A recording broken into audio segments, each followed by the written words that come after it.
Bonjour à tous, on se retrouve aujourd'hui pour la découverte d'un nouveau bug assez important sur les tickets 33 PreMCE édition Python.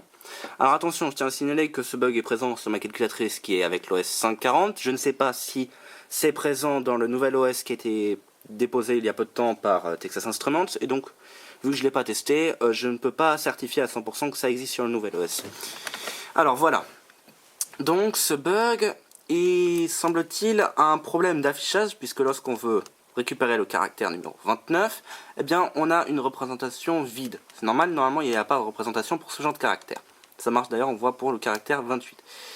Par contre, dès qu'on tente de l'afficher, notamment à travers la fonction print, eh bien je vais tout de suite vous montrer en rajoutant auparavant une preuve que ce n'est pas juste un simple bug, eh bien l'affichage s'arrête automatiquement sur ce caractère et la calculatrice crash, c'est-à-dire qu'on peut, le bouton on ne fonctionne pas, toujours rien de ce côté-là, la touche annule non plus, et on peut simplement donc quitter.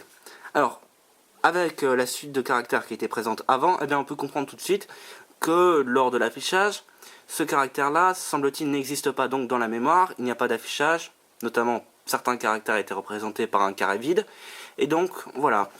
C'est assez fâcheux parce que par exemple si on veut faire une fonction qui va afficher tout simplement la liste de tous les caractères, et que si par malheur, à travers cette boucle, on se retrouve à devoir afficher le caractère 29, eh bien tout simplement la calculatrice échoue à faire le reste, et ça peut être assez flippant.